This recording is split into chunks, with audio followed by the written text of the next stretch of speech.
Mas é isso, galera. Vamos comentar um pouquinho sobre a questão do STJD, que foi essa vergonha, né? Para mim foi uma vergonha no contexto geral, mas diferente do que muitos estavam falando aí, né, os são paulinos de forma geral, até a própria mídia. Gente, porque assim, eu vi muitas pessoas falando que o fato de ter erro de direito, a partida automaticamente ela deve ser anulada. E não, galera. Não, né? O código ali, ele é bem claro. Eu vou fazer a leitura para vocês entenderem o que o código fala numa questão prevista de erro de direito, tá? Que foi erro de direito nada mais é que o árbitro, o juiz ali, ele deixou de aplicar uma regra clara no jogo, e que foi o caso, né? Thiago Silva foi lá e tocou na bola, o árbitro deu vantagem, enfim, foi um erro. O erro foi que o Thiago tocou na bola, mão na bola, vocês sabem, é falta. E como se deu o gol depois desse lance, o gol deveria ser anulado, tá? Então foi erro de direito. Isso não tem nem o que contestar. O próprio julgamento ali, né? Quem estava à frente não foi unânime, mas grande parte ali, alguns realmente assumiram, né?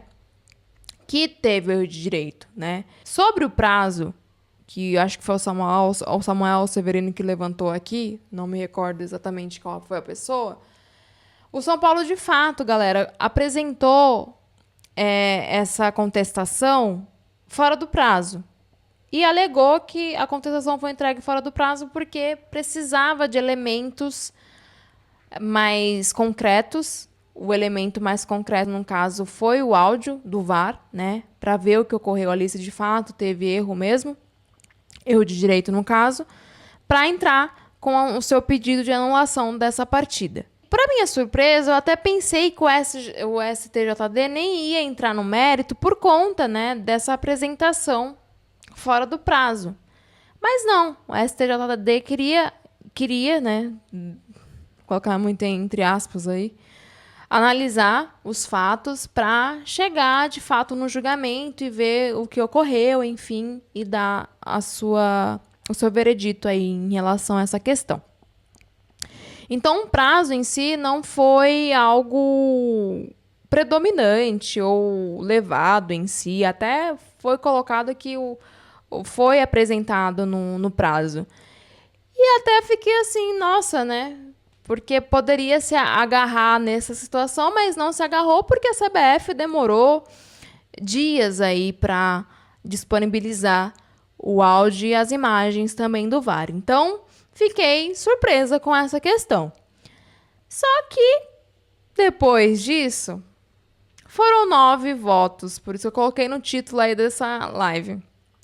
9 votos contra nenhum a favor de anular a partida, galera. Então, de forma unânime, todos falaram que o jogo não deveria ser anulado porque o que ocorreu, o erro de direito, não foi algo suficiente para prejudicar o resultado do jogo.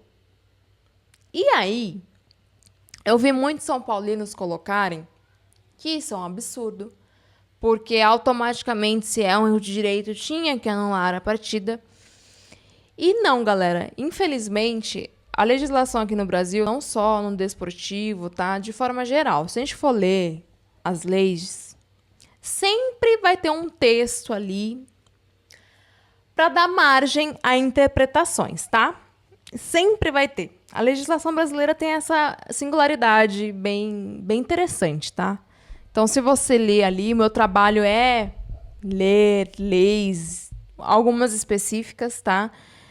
Acho que não tem problema, eu trabalho com licitações, né? Então, eu sempre tô lendo ali decretos, leis complementares. Então, o texto ali é sempre para dar margem para interpretação e você acabar saindo ali na tangente, né? Conseguindo se defender, mesmo você estando errado, enfim. É sempre uma questão interpretativa, tá, galera? E isso pra mim é de forma proposital, tá bom?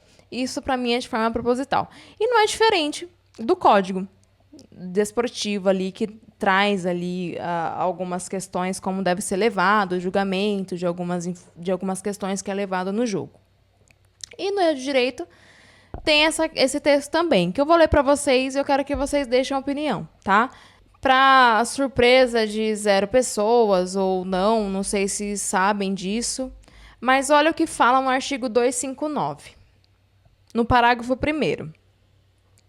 A partida, prova ou equivalente, poderá ser anulada se ocorrer comprovadamente erro de direito. Ok.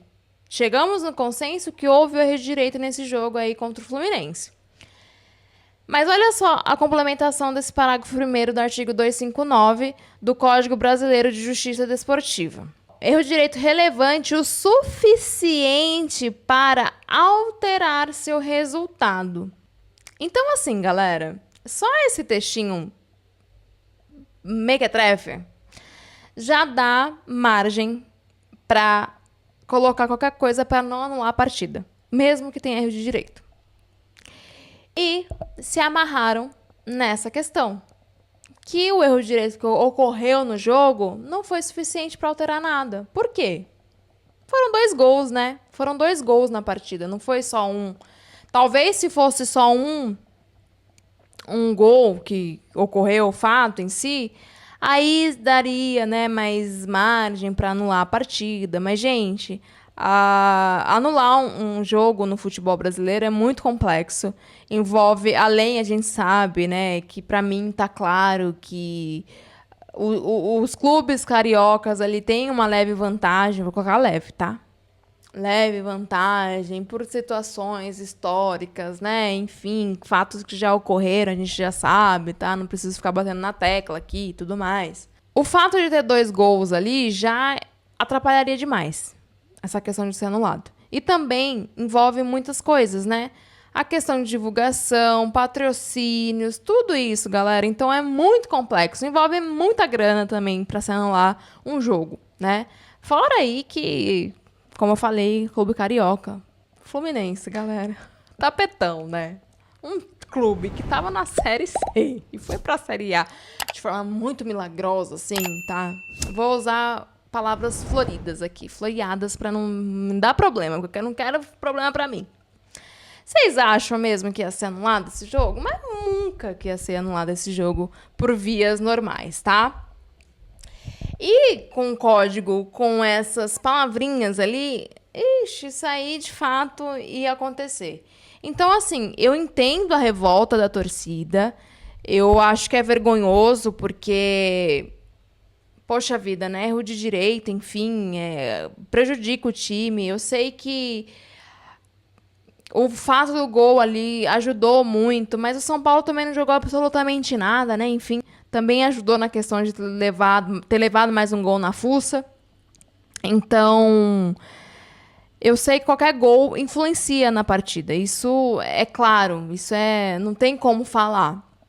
Só que pelo contexto e pelo texto, os caras iam se abraçar nisso. E foi de fato que ocorreu, tá? Eu entendo a revolta, mas é o que fala o texto. É o que fala o texto. Então, a gente vai fazer o quê? A gente não tem, gente, respaldo. Não temos respaldo. E só mostra a falência. Só mostra a falência da nossa arbitragem, de tudo que envolve o futebol, né? O quanto é desesperançoso, você perde até a alegria de torcer muitas vezes, porque a gente não tem respaldo, a gente sabe que não vai dar em nada, os árbitros podem errar à vontade, à torta direito. Esse Zavonelli aí foi julgado e ele levou a suspensão mais baixa que teve, que o código prevê, que foi a suspensão de 15 jogos.